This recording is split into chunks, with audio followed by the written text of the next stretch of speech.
चलते हैं श्रीमद् भागवत महापुराण। भगवान सच्चिदानंद जी की बड़ी मंगलमयी लीला। जब देखा कि गोकुल में बड़े बड़े उत्पात हो रहे हैं तो ब्रजवासियों की संगोष्ठी हुई। बड़े बूढ़े ब्रजवासी समनंद बाबा को बीच में बैठाल करके सलाह की। छठवें दिन पूतना का आना, शकट का गिर करके फिर भी लालजू को बच जाना, तृणावर्त का भगवान को आकाश में उड़ा ले जाना, फिर भी बच जाना, कई ऐसे विघ्न उपस्थित हुए तो उनको लगा कि हमको स्थान परिवर्तन करना चाहिए। तो उपनंद जी ने कहा कि बिल्कुल ठीक बात है, लाला के लिए सब कुछ सहा जा सकता है, अपने लाला की रक्षा के लिए हमको गोकुल छोड़ देना चाहिए, क्योंकि हमें लगता है असुरों को पता चल गया है, तो स्थान परिवर्तन कर देना चाहिए। तो उपनंद जी से पूछा कहां चला जाए, तो उनका वनम वृंदावनम नाम पशव्यम नवकाननम गोप गोपी गवाम सेव्यम पुण्यादितृणवीरुधम। वृंदावन चला जाए। वृंदावन नाम का एक वन है, उसमें छोटी छोटी बड़ी बड़ी बहुत कुंज निकुंजे, बहुत से वन हैं, खूब हरा भरा वन है, बड़ा पवित्र पर्वत, घास, हरी भरी लता वनस्पतियां, ये सब हमारे पशुओं के लिए बहुत हितकारी रहेगी। गोप गोपी और गायों के लिए सुविधा का ही नहीं, परम पवित्र सेवन करने योग्य है। यदि आप सबको हमारी बात जचती हो तो आज ही हम चल देते हैं वृंदावन के लिए, देर ना की जाए। अब तो सब ब्रजवासी कितना प्रेम करते हैं, किसी को भी अपने मकान महल से प्रीति नहीं। पूरा गोकुल दिव्य उत्सव ही मनते रहे हैं। नंद बाबा का दिव्य भवन, सब ब्रजवासियों के दिव्य, सब छोड़ दिया, लाला के निमित्त सब छोड़ दिया। छकड़े जोते गए, आगे लाखों गोप सेवक गौओं को लेकर सब अपनी अपनी दल की दल, आगे गौएं और पीछे छकड़े, ऐसे चला जाए। उपनंद की बात सुनकर सभी गोपों ने एक स्वर में कहा बहुत ठीक, बहुत ठीक। सबका एक ही मत था। सब लोगों ने अपनी झुंड की झुंड गायें इकट्ठी की। छकड़ों पर वो थोड़ी सामग्री ला दी गई जो 2-4 दिन भोजन की व्यवस्था हो सके। सब वृंदावन की यात्रा के लिए तत्काल तैयार हो गए। ग्वालों ने बूढ़ों, बच्चों और गोपियों को, सामग्रियों को छकड़ों पर, उनके पीछे लाखों सैनिक धनुष, बाण, तलवार, ढाल बड़ी सावधानी से लेके चल रहे। गौ बछड़ों को आगे कर लिया, पीछे पीछे सिंगी तुरही जोर जोर से बजाते हुए चले। तो ब्रजवासी ब्राह्मण भी आगे वेद मंत्र उच्चारण करते हुए चल रहे हैं। कितना प्यार है प्रभु से। सब घर मकान सुविधा सब छोड़ दी, वृंदावन के लिए चल पड़े। ये ब्रजवासी जैसे कौन प्रभु को प्यार करेंगे।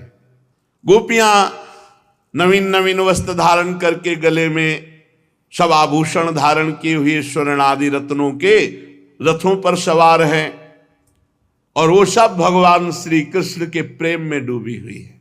उनकी लीलाओं का गायन करती हुई जा रही। यशोदा रानी, रोहिणी जी भी वैसे ही सज धज कर अपने प्यारे पुत्र श्री कृष्ण और बलराम को एक छकड़े पर विराजमान करके दोनों बालकों की बातें सुन सुन करके अघाती नहीं और सुनना चाहती हैं। भगवान श्री कृष्णचंद्र जी पूछते हैं, माता क्वानु खलु गच्छन्तः स्मः, मैया ये हम लोग कहां जा रहे हैं। मैया उत्तर देती, पुत्रो वृंदावन नामानि वन धामानि। मेरे लाला, वृंदावन नामक एक वन है, उस वन भूमि में जा रहे हैं। श्री कृष्णचंद्र जी आश्चर्यचकित होते हुए बोले, कदा सदन मायास्यामः, तो हम घर कब लौटेंगे? पुत्र के इस प्रश्न पर यशोदा मैया कहती हैं, वत्सास मदनुसंगत एव संगच्छमानम तदास्ते। वत्स, अब हम लोग घर नहीं लौटेंगे, अब हम वृंदावन में ही वास करेंगे। श्री कृष्णचंद्र जी का उल्लास बढ़ जाता है। वे कुछ देर बलराम जी के साथ, जैसे सकटा चल रहा है सकट, तो वृक्ष ग्रह आदि जो रास्ते में मिलते हो घूमते से नजर आते हैं। फिर जननी के कंठ में लग करके प्रश्न करते हैं, भवतु तद वृंदावनम कुत्र। अच्छा मैया ये बता वृंदावन कहां है? तो इसका उत्तर यशोदा मैया इशारा करती कि रोहिणी जी से तुम ही दे दो। तो कहते पुत्र यमुना या पारे, यमुना जी के पल्ली पार, मेरे लाला उस पार वृंदावन है। फिर तो श्री कृष्णचंद्र जी रोहिणी जी से ही पूछते हैं, लघु माता का तत्र सात संपदस्ति यदेतावता प्रयासेन प्रयास्याम। मैया ठीक है, वृंदावन में ऐसी कौन सी सुख संपत्ति है जो हम लोग अपना घर छोड़ करके वहां जा रहे हैं? रोहिणी मैया बोली, पुत्रो क्रीड़ा स्थानानि क्रीडनकानि च बहूनि सन्ति। मेरे लाला बहुत सुंदर सुंदर स्थान खेलने के लिए हैं, बहुत सी क्रीड़ा सामग्री वहां है। ये उत्तर सुनकर तो श्री कृष्णचंद्र आनंद से नाच उठे, हमको तो वृंदावन जाना है। कदाचित सकट पर न होते तो अभी वो दौड़ करके निकलते। जब रथ सघन वन के पथ से जाने लगता है, उस समय जननी एवं पुत्र का मनोहर संवाद सुनने योग्य है। जानकर अनजान बने हुए भगवान श्री कृष्णचंद्र जी अबोध शिशु की भांति प्रश्न पर प्रश्न करते जा रहे, और मैया भी हंस हंस कर उत्तर दे रही। कोशौ वृक्षा समन्ताद निश्चल दलहा पिप्पला कोंड कोटिम सूते सोदुम्बराख्या का ही घन जटा व्याप्त मूर्तिर्वटः सा। श्री कृष्ण ने पूछा, ये कौन सा वृक्ष है मैया? मैया कहती, पिप्पलहा, ये पीपल का वृक्ष है। श्री कृष्ण, ये कोटि अंडों को प्रसव करके अंगों में लपटाए हुए कौन सा वृक्ष है? जननी ने कहा कि सोदुम्बराख्या, ये गूलर वृक्ष है। गूलर में फल लगे रहते ना, गूलर फल है। श्री कृष्ण ने कहा, ये जो बड़ी बड़ी जटाएं रखे हुए वृक्ष है, ये कौन सा वृक्ष है? घन जटा व्याप्त मूर्तिर, तो बोले वटः सा, ये वट वृक्ष है। अच्छा मैया, इस प्रकार वन में जाते समय की विचित्र प्रश्नावली, जननी पुत्र का ये मनोहर संवाद गोप गोप सुंदरियां सुनती हैं और अब मानो अमृत में डूब जाती हैं। आश्चर्य है कि अपने अपने रथ पर प्रत्येक गोप सुंदरी को श्री कृष्ण का रथ अपने ही नजदीक लग रहा है। लाखों रथ, लाखों छकड़ों में सब बैठे, पर सब ऐसे ही जैसे निकुंज में श्री प्रियालाल विराजमान हैं, असंख्यों सहचरियां हैं, तो हर सहचरी के सामने प्रिया प्रीतम है। ऐसा नहीं कि पीछे वाली को बड़ा उचक करके परेशानी हो रही हो कि अब हमारा तो नंबर ही नहीं लग रहा दर्शन में। सब सखियों को सेवा, और सब सखियां सीधे प्रिया प्रीतम को देखती, कोई बीच में आड़ नहीं होती।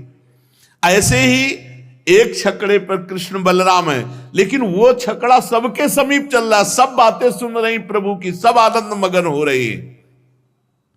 आगे बढ़े तो चित्रा कोयम मयूर कहा ई मृदु कुहु गायक, बोले कोकिलाख्या को वक्तुम वष्टिवाणी नरवदपि सुकः पुष्पाप कश्य भृंग।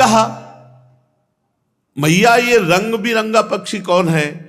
लाला, ये मयूर है। अच्छा मैया, तो ये कुहू कुहू कर बहुत मधुर गाने वाला कौन है? बोले ये कोयल है, ये कोकिल नाम का पक्षी है। ये ठीक मनुष्यों की भांति वाणी में बोलने में कौन समर्थ है? तो बोले शुक शारिका है। ये पुष्पों का पराग पीने वाला कौन है? इसे भ्रमर कहते हैं। ऐसे कृष्ण बलराम बातें करते हुए जो देखते हैं मैया से प्रश्न करते हैं। सब आ गए श्री यमुना जी के पावन तट पर। मैया नीलमणि श्री लालजू को कलेवा कराती है, पर इतने सरल कहां है कि शांत बैठकर कलेवा कर ले। कभी कलेवा करते भाग पड़ते हैं किसी वृक्ष की तरफ, किसी पशु पक्षी की तरफ, मैया फिर पकड़ के लाती है। बहुव्यंजन बहुभांति रसोई, सट रस के परकार, शूर श्याम हलधर दो भैया, और सखा सब ग्वार। भाग क्यों पड़ते? सब सखाओं को बुला लिया, फिर एक साथ बैठकर भगवान भोग आरोग रहे हैं।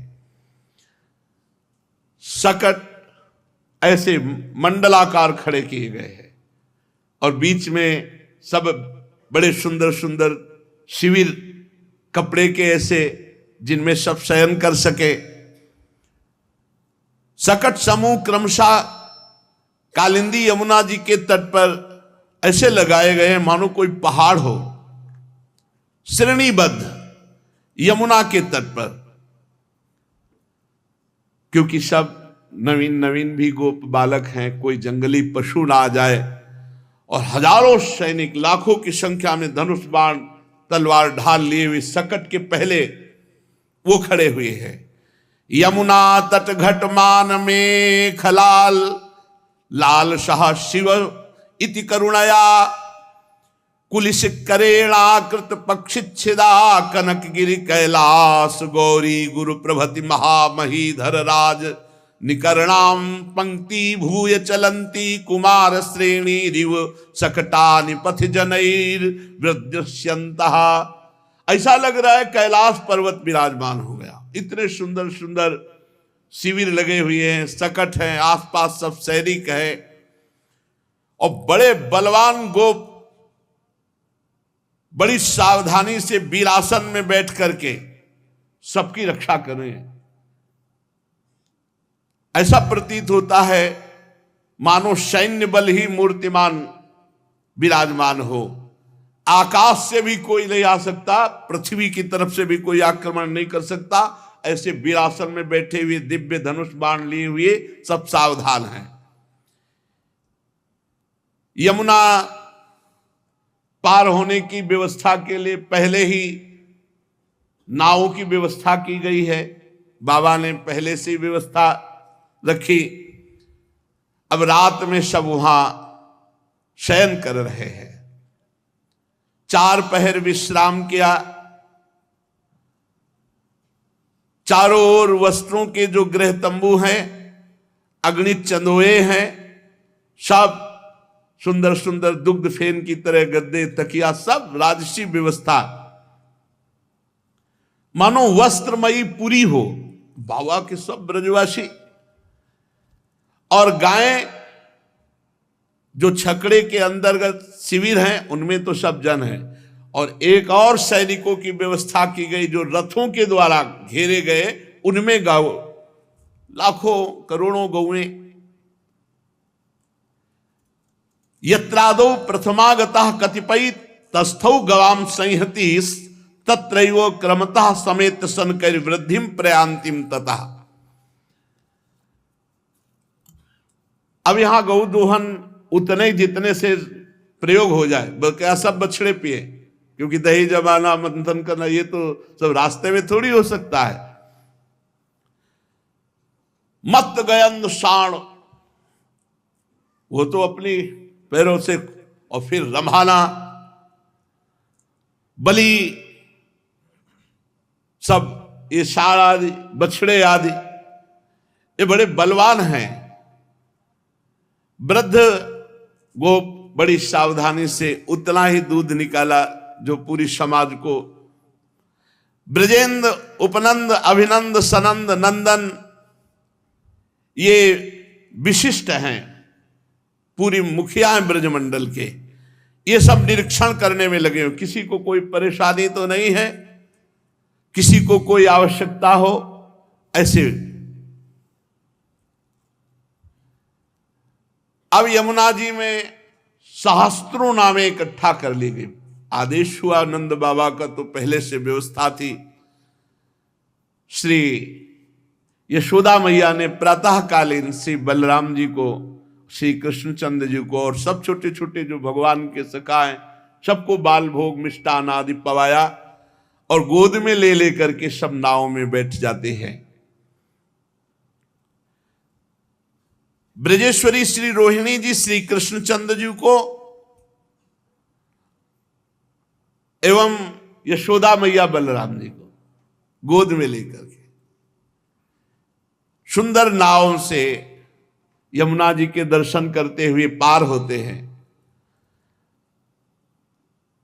पार होते ही भगवान श्री कृष्णचंद्र जी तो खेलने लगते हैं। फिर मैया रुकती, नहीं ये यात्रा है, कहीं इधर उधर ना चले जाना, यहां जंगली पशु हैं। गोद में उठा लेती है। गोप रमणिया नाव में बैठकर मंगल में गान करते हुए पार होती हैं। फिर समस्त वृद्ध वृद्ध के जो गोपजन हैं उनको, जवान जवान गोपजन सब गौओं को, यमुना जी ऐसे ही गौएं तैरना जानती है, चाहे छोटा बछड़ा भी वो भी तैरना जानता है। सब गौएं पार की गई। अब धीरे धीरे श्री वृंदावन की तरफ आ रहे हैं। वृंदावन पहुंचने के उद्देश्य से सर्वप्रथम आगे धेनु राशि चल रही, गौएं आगे चल रही। देखो गौओं की सेवा हमारे भगवान स्वयं किए हैं। आज गौ सेवा के प्रति उत्साह अगर नहीं रखोगे, केवल दूध की भावना रखोगे, तो फिर हमारे गौओं की दुर्दशा होती है, बहुत दुर्दशा होती है। गायों को जो दूध नहीं देती है ऐसे छोड़ देते हैं, बछड़े बैल छोड़ देते हैं। रात्रि में ऐसे लोग जो इनका अहित करते हैं वो लोग घूमते रहते हैं, गाड़ी में चढ़ाया और बद स्थान में ले जाते हैं। जो ऐसे तो प्लास्टिक खाती हैं गौएं, इधर उधर पड़ी वस्तुएं पाती हैं और फिर उनके उदर में वो सब विकार, फिर वो मर जाती हैं। हमें लगता है गांव में हमने देखा कि पहली रोटी गाय के लिए बनती थी, हर घर में बनती थी। अगर महीने में 100 रुपये भी गौ सेवा के लिए निकाले एक एक लोग, तो हमारी गायों की दुर्दशा न हो। जहां गौशाला हो वहां पहुंचा दें, या ऐसे गौशाला बनाए जिसमें 4 लोग सेवा कर सके गौओं की। तो अब लोग वो गाय ज्यादा रखते हैं कि 50-60 रुपया लीटर जा रहा, 20 लीटर हुआ तो इतना हो गया। और गौ कृपा की बात नहीं सोचते कि अगर गौ की सेवा करेंगे जब भगवान ने की तो कौन सी धनराशि कमी रह सकती। सच्ची मानो, गऊ का दूध एक आदमी को पियाओ, एक को भैंस का पियाओ, पक्का। और फिर भैंस वाले को देखो तो मोटा आपको भैंस वाला मिलेगा, गऊ वाला तो मोटा नहीं मिलेगा, लेकिन उछाली गऊ वाले में होगी, तेजस्विता गऊ वाले में होगी। भैंस वाले में वो तेजस्विता नहीं होगी, उसमें चर्बी चाहे भले बढ़ जाए, मोटापा तो आ जाएगा, लेकिन उसको उछाली नहीं आए। अच्छा, दूध रख के देखो दोनों का, तो गाय के दूध में आपको स्वर्णिम कांति मिलेगी, शुद्ध देसी गाय के दूध में स्वर्णिम कांति मिलेगी। भगवान गौ सेवा सबसे पहले वृंदावन में आगे आगे गौएं। गोप लोग आसपास से घेरे हुए तुमुल नाद करते हैं और गौओं को आगे बढ़ने की प्रेरणा देते हैं। गायें अपने बछड़ों को चाटते हुए देखते हुए बड़े आनंद से आगे बढ़ रही हैं। असंख्य गो बछड़े हैं, सब निशंक यमुना जी के पार हुए। जिन बछड़ों के अभी सींग नहीं उठे, छोटे छोटे बड़े सुंदर, ऐसे उल्लास पूर्वक, शरीर छोटा है पर वेग बहुत है, उछाली बहुत है। बड़ा सुख मिलता है जब गाय को ऐसे गले लगा के ऐसे लेकिन मर कहीं वो तो मत लगा गले, हाले वो सींग मार देगी। बहुत सीधी कोई कोई गाय होती है तो जैसे ऐसे दुलार करो ना तो एक भागवती का आनंद मिलता है, लेकिन संभाल के भागवती का आनंद लेने के चक्कर में किसी ऐसी गाय को गले मत लगा लेना जो मारती है। वो पुच्छ ऊपर उठा करके बछड़े जब भागते तो भगवान को बैठे छकड़े में अच्छा नहीं लगता, वो भी उनके साथ खेलना चाहते थे, क्योंकि ये सब भगवत स्वरूप। जानते हो भगवान के समय की गाय कौन थी? श्रुति, वेद की ऋचाएं गौओं का रूप धारण किए हुए थी। गाय आगे, बीच में बछड़े, और जो नवप्रसूत बछड़े अभी नए नए तो वो तैर नहीं सकते, तो विशाल बलवान गोप अपने कंधों पर लेकर उन्हें नाव में बैठ करके ऐसे पार करते। श्री कृष्ण चंद्र बलराम अपने विशाल सकट पर ब्रजेश्वरी और रोहिणी के पार्श्व में गोधन को देख रहे हैं, यमुना जी को देख रहे हैं, ऐसे देख रहे प्रेम नेत्रों से मानो प्रथम बार देखा हो। आनंद का पार नहीं है। अपने कर कमल को नचा नचा करके कभी रोहिणी मैया, कभी यशोदा मैया को, देखो मैया वो बछड़ा, देखो मैया वो यमुना जी कैसी, देखो मैया ऐसे। कभी एकदम मैया से छुड़ा करके भाग पड़ते हैं, माताएं उनके पीछे सजग हैं, भाग करके उनको पकड़ लेती हैं। धीरे धीरे वृषभों का दल सब कालिंदी के उस पार, सकट श्रेणी चल पड़ी। ब्रज सुंदरियां श्री कृष्ण यश गायन करते हुए जा रही हैं। राम श्याम तो मैया जरा सा असावधान होती रथ से कूद पड़ते हैं, अपने सखाओं की तरफ भागते। कभी गैया के मैया सावधानी रखकर फिर भागती है, उनको पकड़ के लाती है। सुबल श्री दामाद सखा उच्च स्वर से जब आवाज करते हैं, भगवान भी आवाज करते हैं, एक दूसरे को बड़ा आनंद मंगल करते हुए श्रीधाम वृंदावन की तरफ आ रहे हैं। वृंदावन का क्या कहना, जिधर दृष्टि डालो शोभा ही शोभा, क्योंकि सच्चिदानंद प्रकाशित है भगवान के समय। तो अभी मात्र 26-27 वर्ष पहले की बात कहते हैं, रोड तो केवल वही विद्यापीठ वाला और ये इस्कॉन वाला, इधर तो पूरी परिक्रमा सब रज की, और एक भी मकान नहीं जहां पर बैठे हो, एक जंगल ही जंगल। यहां तो घोर जंगल, बिल्कुल। आगे पुष्प मालीजन लगाते, चाहे पीपल है, ये सब पुष्प, यहां से लेकर के और सीधे केसी घाट तक एक भी मकान नहीं, बस 1-2 ट्यूबवेल थे, जैसे नवल का ऐसे 1-2 ट्यूब, बस जंगल है। कालीदह के सामने आप जो कॉलोनी दे, अरे इतने सुंदर तमाल के पेड़, इतने सुंदर सुंदर पेड़, यहां वृक्षावली ही छाई हुई थी। वृक्षावली जो सामने वेद, ये इतने तमाल के सुंदर वृक्ष थे कि जिनके नीचे घुसकर बैठ करके आप भीषण दोपहर में भी आराम से सो सकते हैं, इतनी शीतलता। ऐसे बिल्कुल कुंज बने हुए, घुस के बैठ जाओ और मंत्र जप करो। ये तो बात 26 वर्ष की।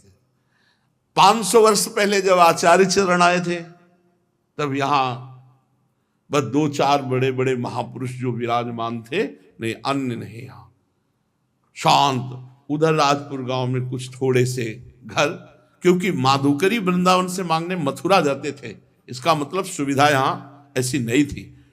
और जब महाप्रभु पधारे हैं तो सिंह आदि भी थे। फिर भगवान के समय द्वापर में, उस समय तो साक्षात चिदानंद भूमि अवतरण हुई थी। इतने सुंदर सुंदर वृक्ष देखे, इतने सुंदर सुंदर वृक्ष, कुंज की मतलब देख के भजन करने का मन हो। रातों रात पूरे सब कटवा कटवा के, बिल्डिंगें कटवा कटवा के। श्री कृष्णचंद्र बलराम छकड़े में बैठे हुए कभी बाईं ओर देखते, कभी दाईं ओर देखते। कहीं मयूर कुहक रहे हैं, कहीं शुक पिकादि, कहीं मृग, बड़ी सुंदर शोभा, भगवान बहुत आनंदित हो रहे हैं। श्री कृष्ण बलराम श्रीमद् भागवत वृंदावनम संप्रविश्य सर्वकाल सुखावहम, ये नहीं कहा कि सर्वकाल, इस समय भी जो आप पक्का देख लो, वृंदावन के बाहर प्रारब्ध भोग अपना जो असर दिखाएगा वो वृंदावन के भीतर नहीं दिखा सकता। कले कलेश न व्यापे ईठा कि ठौर विश्व ते न्यारी, नागरी दासी जन्म जितायो बलिहारी बलिहारी। और जो वृंदावन में भजन होगा वो त्रिभुवन में कहीं नहीं हो सकता। यहां फिरे स्वार्थ आपने भजन गए फिरे बाह, तुम प्रपंच सोचना चाहते हो वृंदावन पकड़े हुए तुम्हें। पहला भजन तो यहां तुम हो, और दूसरा भजन तुम्हारे चित्त को भजन में लगने के लिए प्रेरित करता ही रहेगा, चाहे जितना अपराध करो। ये इतना कृपालु है। और देश के बसती घटत भजन की बात, और वृंदावन में स्वार्थो उलट भजन हो, कैसे महिमा वर्णन करे वृंदावन की। वृंदावनम संप्रविश्य सर्वकाल सुखावहम, तत्र चक्रुर व्रजवासम सकटई रर्ध चंद्रवत। वृंदावन बड़ा सुंदर वन है, ये सर्वकाल सुख प्रदान करने वाला है, सुख ही प्रदान करने वाला है। वृंदावन में प्रवेश का मतलब है सुख समुद्र में प्रवेश। अब निज धर्म आपनो कहत, तहा नित्य वृंदावन रहत, बहत प्रेम सागर जहां। हमें बड़ी सिद्ध बात कहते हैं, आपको पकड़ लो तो पकड़ लो, आना जाना बंद करो तो आना जाना बंद हो जाएगा। कर लो, बहादुर हो तो आना जाना बंद कर दो, आना जाना बंद हो जाएगा। समझ लो जो समझ पाओ। बहादुर हो तो आना जाना बंद कर दो, तन मन के बन से ये खत्म खत्म पक्का खत्म, तुम्हारे भजन से नहीं, वृंदावन वास से, वृंदावन धाम की कृपा से। अब सब कोई थोड़ी आना जाना बंद करना चाहता है, और जो आना जाना बंद कर दे तो बंद हो गए। अब क्या समझते हो, मुक्त पुरुष है जो वृंदावन वास करता है, परिणाम में आएगा, बहुत बढ़िया परिणाम आएगा। अब चिंता न करो, ये मन में ना सोचो कि हम कहीं ऐसी जगह एकांत जा करके और फिर अपने चित्त को, इतने बड़े योगी नहीं हो। ये यहाँ का प्रभाव है, रोज कथा सुन रहे हो, रोज सत्संग सुन रहे हो, सेवा कर रहे हो, तो वैराग्य भड़क रहा है, माया आपको प्रेरित कर रही है कि चलो एकांत। और एकांत जहां गए फिर वो कहां कहां ले जाएगी, फिर आप देख लीजिएगा अपने आप। ये धाम है वृंदावनम गोवर्धनम यमुना पुलिनानि च, वीक्षासी दुत्तमा प्रीति राम माधवयोर। ये भगवान में प्रीति वर्धन कर दिया। आश्चर्य की बात, वृंदावन ने क्या किया, वृंदावन गोवर्धन यमुना इसका दर्शन करके श्री कृष्ण और बलराम के हृदय में उत्तम प्रीति का उदय हुआ। आप देखो, वृंदावनम गोवर्धनम यमुना पुलिनानि च, वीक्षासी दुत्तमा प्रीति राम माधवयोर। भगवान में प्रीति प्रकट कर दी तो हम तो जीव हैं। कहा, वृंदावन गोवर्धन यमुना पुलिन। ये कितना सौभाग्य है अपने को। यमुना पुलिन में बैठे हो, यमुना पुलिन में बैठे हो, यहीं से यमुना प्रवाहित होती रही, समय के प्रभाव से थोड़ा उधर चली गई, नहीं यही है यमुना जी की नित्य धारा।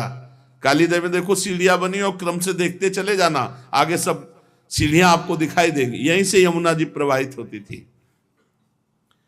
भगवान श्री कृष्ण बलराम अब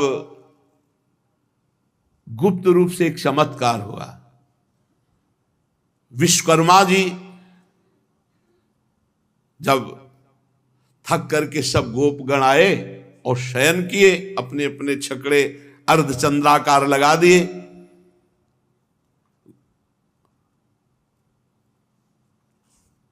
तत्र चक्रुर व्रजवासम सकटई अर्ध चंद्रवत। अर्ध चंद्रवत सकटे निर्माण करके सब बीच में, वैसे जैसे यमुना के पल्ली पार।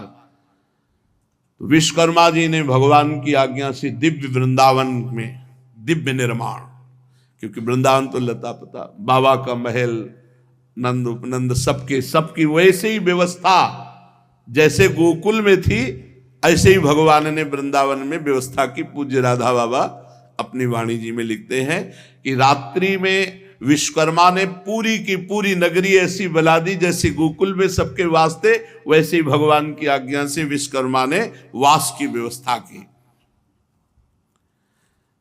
वृंदावन हर समय हरित रहता है, कभी पतझड़ नहीं होता वृंदावन में, क्योंकि सदा बसंत की उपस्थिति रहती है। बड़ा मनोहर गोवर्धन, गिरिराज जी का जैसे स्पर्श कर लो ऐसे ना, तो करोड़ों तीर्थों के अवगाहन से जो लाभ मिलेगा ना, वो गिरिराज जी के दर्शन स्पर्श से सहज स्वाभाविक। अरे अपने लोग बाजी जीत गए यार, कहाँ बैठे हैं, घर में बैठे हैं प्रभु के, कोई द्वार में थोड़ी है, कोई संसार में थोड़ी है, घर में बैठे हैं प्रभु के। कितना बस यही तो ठसक भूले हुए हैं। क्या भजन, भज न संसार का चिंतन ना हो तो फिर भज अपने आप हो रहा है। एक समर्पित को क्या भजन, जहां समर्पित है उसी का तो चिंतन चल रहा है। और हमारे है कौन? हाँ भाई, हमारी इसलिए बात समझ में नहीं आती कि भजन नहीं होता, ये हमारी समझ में नहीं आता। ये हमें समझ में आज तक नहीं आया कि भजन नहीं होता, ये बात कैसे, मतलब ये समझ में नहीं आया। जब आपका कोई है नहीं तो फिर आपका चिंतन क्या होता है? जैसे मेरे तो गिरधर गोपाल दूसरो न कोई, तो मौसी हो फूफा हो तो उनका चिंतन है, जीजा हो जिज्जी हो उनका चिंतन करे, संसार के कोई संबंध। आपका कौन है? कौन है, किसका चिंतन करोगे?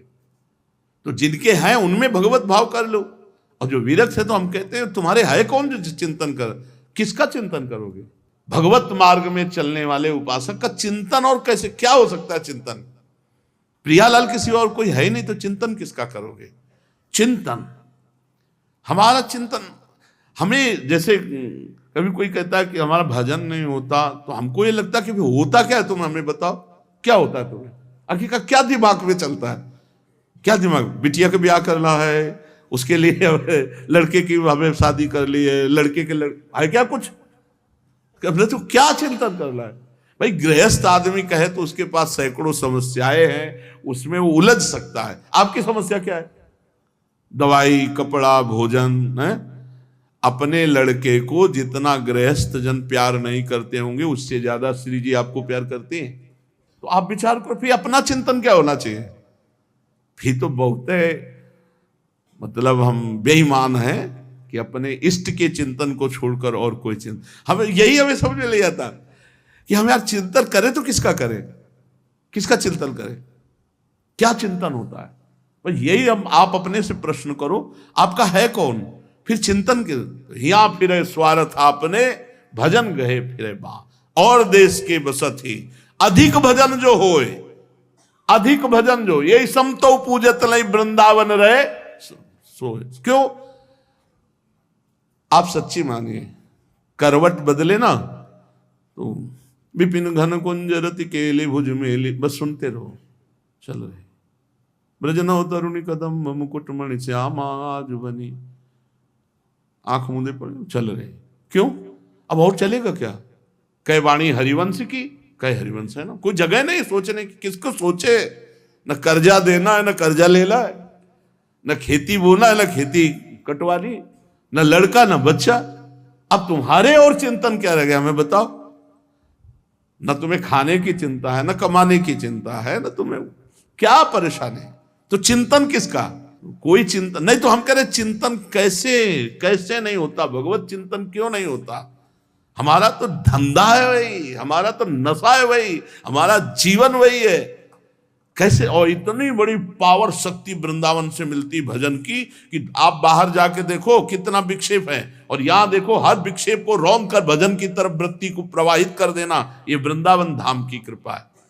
सच्ची कहते हैं, वृंदावन धाम में इतनी पावर शक्ति है कि हमारे विक्षेपों को रोक करके हमारे अंदर भजन की वृत्ति बढ़ा देती है। इसलिए ये लाभ न चूके। अगर इस बार चूक गए तो ऐसा अवसर नहीं आएगा। बार बार तो बनत नहीं, या संजोग अनूप मानुष तन वृंदा विपिन रसकम। बहुत बढ़िया जोर का एकदम, मतलब पूरा का पूरा जोर लगा दिया है प्रभु ने कि तुम्हारा कल्याण हो जाए। मनुष्य शरीर, वृंदावन धाम, रसिकों का संग, प्रिया प्रीतम की उपासना। मतलब अब गिरे तो बहुत ऊंचाई पे चढ़ गए हो, हाथ पैर सब टूट जाएंगे, चलने लायक नहीं रहोगे। परमार्थ से अब भ्रष्ट हुए तो बिल्कुल शांति से बैठ के सोचो हमारा चिंतन करने योग्य क्या है, हमारा चिंतन क्यों नहीं होता, किस विषय का चिंतन होता है। हम यही सोचते कि चिंतन का विषय क्या हो सकता है। खान पान तो प्रारब्ध के अधीन वो अपने आप आ जाएगा, सुविधाएं तुम्हारे चरण में लौटेंगी जब आप सच्चिदानंद प्रभु के चिंतन में लगे हो।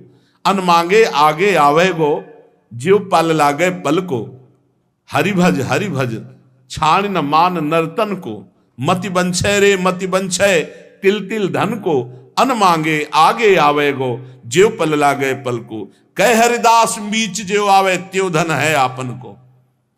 ए हरि भज हरि भज, इस शरीर का परम लाभ हरि भज, मत चिंता कर धन की, मत चिंता कर, जैसे पलक झपकती अपने आप ऐसे अपने आप तेरे आगे धन आएगा। स्वामी जी महाराज, अन मांगे आगे आवे गो, जीव पल लागे पल को। चिंतन अपने से प्रश्न करो कि चिंतन किसका हो रहा है, क्यों हो रहा है, मतलब है क्या विषय। हम यही नहीं समझ पाते कि आप चिंतन बिना कोई रह नहीं सकता, ये पक्की बात है, चिंतन होता है, लेकिन चिंतन किसका होता है ये खास बात है। तो आपका है कौन जिसका चिंतन होता है, ये बात हम अभी तक नहीं समझ पाए हैं। शायद आगे समझ जाए कि साधक जो उसने भजन के लिए वैराग्य लिया है, जिसने सारे संबंध छोड़ दिए हैं, जो केवल भगवान का आश्रय लिए हुए और वो भगवत सेवा में, भगवत धाम में, गुरुजनों के सानिध्य में रह रहा हो, उसका वो कह रहा भजन नहीं हो रहा, मतलब हो क्या रहा है फिर। मतलब कभी हमको कोई सोचकर बताना कि क्या होता है, क्योंकि अभी तक हम इस प्रश्न का उत्तर नहीं जान पाए कि होता क्या है उसके हृदय में। तो वृंदावन ये भजन की भूमि है जो दिव्य भजन का प्रभाव प्रकट करती है। अपने लोग आए हैं इसीलिए, रात दिन कमाई करो भजन की और उसको दे दो संसार को। भजन अपने लिए नहीं किया जाता, ये भी बात समझ लो। भजन अपने लिए साधु नहीं करता, के लिए करता है। जगत मंगल, सर्वे भवन्तु सुखिना सर्वे संत निरामया। जब तक अपने लिए भजन होता है ना, तब तक भजन होगा नहीं, ध्यान रखना। और जब सबके लिए भजन होता है तो ऐसे उफान आते थे। क्यों? अब देखे, बहुत सूक्ष्म विषय है, हम अपना भजन इनको क्यों दे दे, तो इनके देने का भी तो फल मिलेगा लौट के, समझ रहे हो। जैसे हमने अपना भजन सर्व मंगल के लिए जगत को दे दिया, तो अब इसका फल तो है ना, इसका फल जानते हो क्या है, प्रभु सीधे हमें मिलेंगे। हम हर भजन का फल इनको देते हैं, इस जगत रूप को देते हैं। सतरति सतरति सा लोकान तारयति, आदेश है। मम भक्ति युक्तो भुवनम पुनात्, सारा का सारा भजन इनके लिए, जगत मंगल के लिए। जब जगत मंगल के लिए दिया तो वो लौट करके जब आया ना, तो सीधे प्रभु को आएगी हिम्मत? बिल्कुल नहीं आएगी हिम्मत, जलन पैदा हो जाएगी। यार दिन भर भजन किया, हम क्यों किसी को अपना भजन का फल दें। हाँ, यही भजन नहीं होने देता, यही भजन। सो अनन्य गति जाके असमति न टरे हनुमंत, मैं सेवक और सचराचर रूप स्वामी, या रहस्य रघुनाथ कर बेग ले जाने कोई, और जो जाने रघुपति कृपा तो सपने मोह न हो। वृंदावन भजन की भूमि, अद्भुत आनंद की भूमि, सर्व दुख नाश की भूमि। वृंदावनम संप्रविश्य सर्व काल सुखावहम। वृंदावन में प्रवेश किया कृष्ण बलराम, पूरा ब्रज परिकर पहले से व्यवस्था कर रखी थी विश्वकर्मा जी ने। वृंदावनम गोवर्धनम यमुना पुलिना निज, कहाँ वास कर रहे। एक निम्बुआ घाट है, तुम जानते होगे, गंगा के किनारे, तो काफी समय तक वहां वास किया, बड़ा एकांत तो गंगा जी के किनारे। तो वहां सौभाग्य मिला गर्ग संहिता के स्वाध्याय का। गर्ग संहिता का जब स्वाध्याय हुआ तो गिरिराज जी महाराज जी की महिमा, बहुत विरक्त स्थान है, मतलब कहीं फल फूल मिठाई इन सब के कहीं कोई गुंजाइश नहीं। गंगा किनारे बहुत कष्ट में जीवन, मुश्किल से अगर पेट भर जाए तो बहुत बड़ी बात। त्रिकाल गंगा स्नान, एकांत सेवन, किसी का आना जाना, किसी का नहीं आना जाना, वही जो बारी लगाते हैं वही भले राधे श्याम बोल के पूछ ले, बाबा तरबूज ले गए क्या, नहीं तो और कोई पूछने वाला। अब वही तन्मयता एकदम। तो आकांक्षा हुई थी कभी गिरिराज जी के दर्शन, कभी गिरिराज जी के एक बार दर्शन जिंदगी में हो जाए, ऐसी भगवान कृपा करें। देखो बास दे दिया, अभी चाहो अभी गिरिराज जी के चलो, अभी दर्शन। जैसे कल स्फुरणा हुई, चलो वृंदावन के, अभी वृंदावन की परिक्रमा।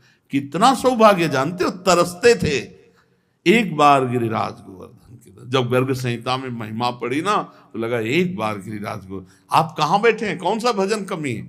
अरे पड़े रहो। दरवाजा जब नहीं छोड़ता ना कुत्ता, तो धर्मात्मा पुरुष को रोटी खाना अच्छा नहीं लगता, पहले लगता उसको एक दे आओ। तो धर्मात्मा पुरुष के ऐसे होती हो परमात्मा, जब परमात्मा के द्वार में पड़े तो तुम्हारा कल्याण, तुम्हारा मंगल, तुम्हारा भोजन व्यवस्था, वस्त्र व्यवस्था, वो सब नहीं करेंगे, पक्का करेंगे। तो बोले फिर आप 5-5 दिन भूखे रहे तो देखो एक बात होता है कि जब भगवान किसी को जगत के लिए तैयार करते हैं तो उसको विशेष कसते हैं, ये ध्यान रखना। इंजन में सब बहुत बोल्ट नट सब बहुत व्यवस्था होती है, डिब्बे में बैठ जाओ 100-150 वहीं पहुंच जाओगे। तो ऐसा कुछ भगवान ने इसीलिए कसा, इसीलिए घुमा के काशी से इधर लाए। नहीं हम उत्तर नहीं हो पाते यहाँ, जानते हो ऐसे ऐसे प्रश्न करता आते हैं कि अगर काशी से ना आए होते ना विश्वनाथ जी के, तो उत्तर नहीं हो सकते थे। ऐसे प्रश्न, ऐसे PhD पढ़े हुए कल एक वयोवृद्ध बहुत ज्ञानी पुरुष, वो ऐसे प्रश्न कर रहे थे, अहंकार का क्या लक्षण है, इसका क्या है। अरे भाई पढ़ा है, अब कोई सब कुछ रिकॉर्ड थोड़ी है। तो हम तो ऐसे बैठ जाते हैं और प्रभु से कहते हैं सुनो प्रश्न, सुनो इसका और उत्तर दो, वही कृपा करके उत्तर दे देते। तो अगर काशी से ना लाए होते तो बुद्धि में वो बात थोड़ी आती। भगवान इतना इसीलिए कसा कि आप लोगों को इतना नहीं कसना पड़ेगा, क्योंकि इंजन कस गया है तो डिब्बे में बैठ जाओ और पार हो जाओ। अब डिब्बे में ना बैठो, कुछ ऐसे भी होते हैं हवा लेने के लिए बाहर लगा खंभा, नहीं डिब्बे से नहीं होता। अब उनको तो पता नहीं हो, डिब्बे से ऐसे बाहर हवा लेने लगा खंभा, तो बाहर डिब्बे से मत। डिब्बे में जो व्यवस्था है, पंखा लगा है, जो खिड़की से हवा आ रही है, उसे गेट में खड़े होकर बाहर बच्चे हाँ बैठे रहो, चुपचाप बैठे रहो, बैठे बैठे पहुंच जाओगे, आनंद हो जाएगा। अभी दूरे ब्रजभुआ सा गोपाल दार कई, चारया मास तुर्वत्सान नाना क्रीडा परिच्छदो। गोवर्धन पर्वत, यमुना जी, सुंदर पुलिन, ये सब देख करके वृंदावन को भगवान श्री कृष्ण बलराम के हृदय में बहुत प्रीति उत्पन्न हुई। अभी कुछ कुछ तोतली बानी से बोलते हैं, ये बालोचित बार बार माताओं से प्रश्न करते हैं, माताएं उत्तर देती हैं और सब ब्रजवासियों को बड़ा आनंद दे रहे हैं। आज वृंदावन में बाबा और सब पूरा परिकर विश्राम कर रहा है। फिर से चर्चा आगे। श्री राधा वल्लभ लाल की।